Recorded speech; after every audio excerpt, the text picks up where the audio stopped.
Tonbridge Angels have the smallest stadium in Football Manager, with just 760 seats. So today I'm building them a brand new 150,000-seater stadium. I'll also use the editor to change their average attendance to 150,000. And with tickets priced at £12, they'll be millionaires by the end of the season. So how far do you think they're going to get in 50 seasons? Well, we have to start in Season 1, where they finished 10th place in the National League South, England's 6th division. Truro have the lowest average attendance, whereas Tonbridge averaged 142,621. Just a little bit of a difference. The average isn't 150,000 because they have to set aside 5% of tickets for away fans, and no one at this level is bringing 7,500 of them. Not that Tonbridge care, as they made £36 million and are now valued at 1.3 billion. They actually made 41 million from ticket sales and another 22 million from other matchday related income. They spent 13 million on other,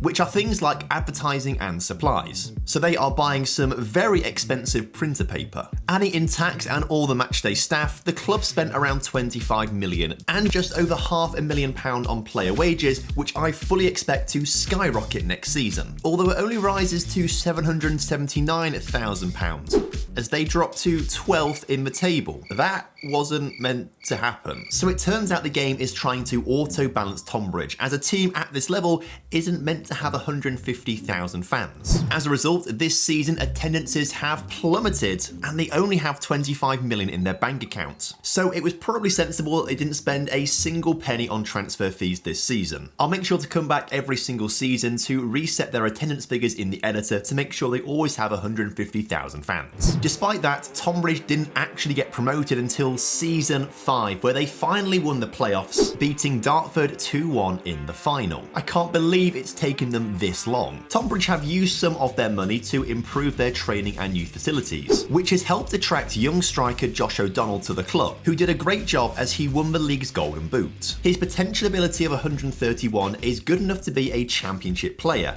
but will he actually reach that potential? Tonbridge just missed out on the playoffs in their first season in the National League, and Josh O'Donnell did his part as he won the league's Golden Boot again. Still no sellouts this season, as no team can bring 7,500 away fans, but they're making enough money off the home fans to ramp up the wages for their players. Jack Vale is on just shy of £16,000 per week, and he made 6 substitute appearances this season. £780,000 per year.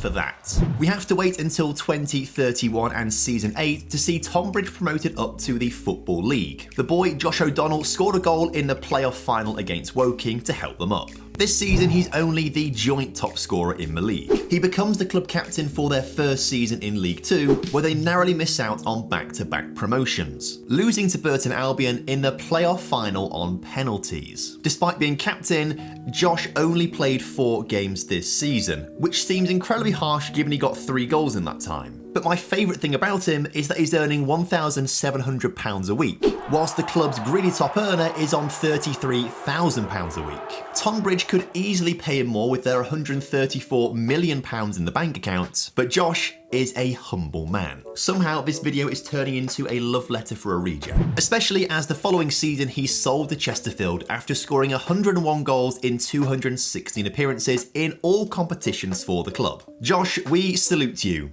And we subscribe to the channel. It's what he would have wanted. I want to say selling him was a bad move, but they managed to get promoted by coming 3rd in League 2 this season. So they've had 3 promotions in 10 seasons, which is incredible, as well as topping the attendance charts every single time. The next 10 seasons will be a lot more difficult, but it gets off to a very respectable start with a 12th place finish in League 1. It's also the first season they spent over £100,000 in transfer fees, and also had their highest ever attendance, as Portsmouth bring over 2,500 fans for an away day. Pompey also brought the most fans the next season, but maybe for the last time, as Tonbridge have got a promotion at the second time of asking, beating Oxford United in the playoff final. This team are almost unstoppable in the playoffs, and they are now only 1 promotion away from the Premier League. all thanks to a massive stadium. Obviously, they're making money hand over fist, which means they can pay players obscene amounts of money. I mean, there's 4 players here in League One on over £100,000 a week. But their reputation is slow to catch up. Tonbridge's reputation is 4,601 out of 10,000. By contrast, Reading, who won League One, have a reputation of 5,754. Reputation is essentially how big a club is. Even if Tonbridge could pay the wages for Jude Bellingham, the money isn't enough.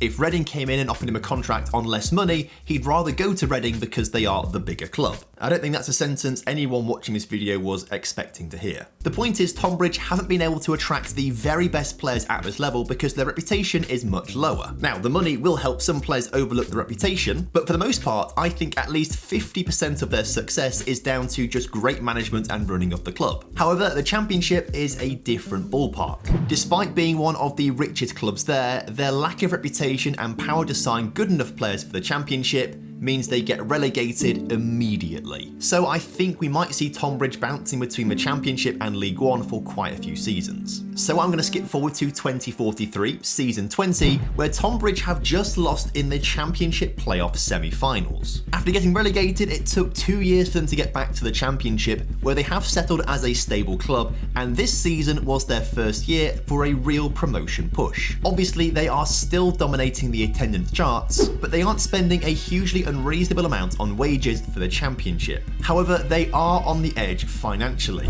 because they earn 79 times less than Bristol City do in sponsorship income, meaning all the ticket money goes on wages. And as a result, they only have £8 million in the bank account. They actually ended up losing £3 million this past season. Obviously, they made a huge amount of money from ticket sales and matchday income, but they spend more on matchday expenses than they make from food and drink sales, and have some hefty tax bills. So unless they get promoted to the Premier League soon, Tonbridge might be in some money trouble. The following season, Tonbridge tumbled down to 19th place in the table and have minus £4 million in the bank account. That playoff run was so make or break. The season afterwards, Tonbridge improved to 15th in the table, and to balance the books, had to sell £33 million worth of players. But they now have £14 million in the bank account, so maybe a resurgence could be happening. In 2046, Tonbridge have moved up to 12th in the table, and are only 9 points off the playoffs in 2047. However, the following season, they have minus £1.6 million in the bank account, meaning they drop down to 13th in the table. Surely this isn't the limit for Tonbridge Angels. Well, the following season, they have a rebuild.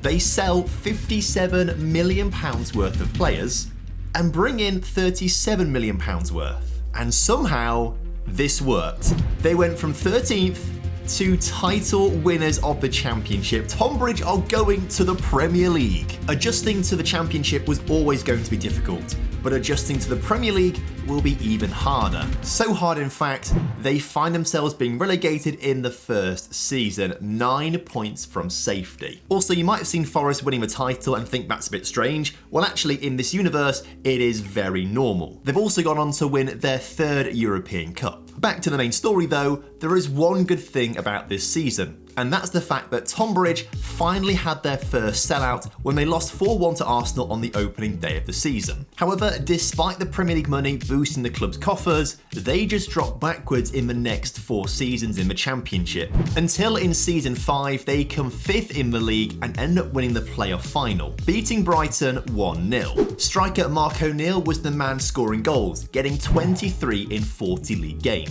So Tonbridge are in the Premier League for the 2nd time, and they finish higher than they did in the previous attempt.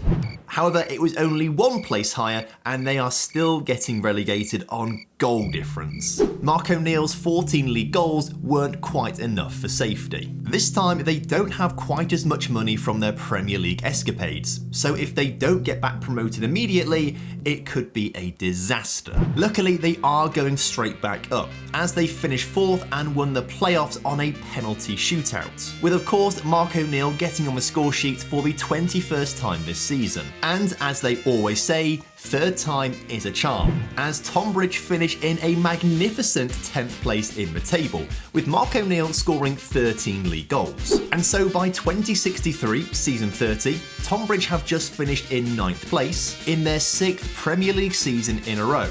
with, by now, club legend Mark O'Neill having scored 149 league goals in 348 games. So we've got 10 seasons to go until season 50, and you better strap yourselves in because these next 10 years are a real roller coaster. In 2065, Tonbridge come 13th in the league, but you may notice they've qualified for the Europa League. After getting past Bournemouth and Blackburn in the early round of the FA Cup, Tonbridge go on a run all the way to the final where they beat Brighton 1-0 for the club's first major silverware. 43 years to go from the National League South all the way to being an established Premier League club, winning the FA Cup and having their first venture into Europe, where Tonbridge topped the Europa League phase, surely making them favourites for the trophy. Well, they dispatch of Lyon in the round of 16 and batter Bayer Leverkusen in the quarter-finals. But Man City are too much of them in the semis, who go on to win a Manchester derby in the final, whilst also getting relegated from the Premier League,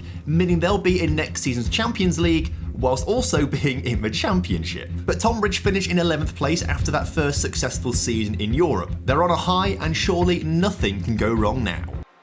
Apart from relegation 2 years later in 2068.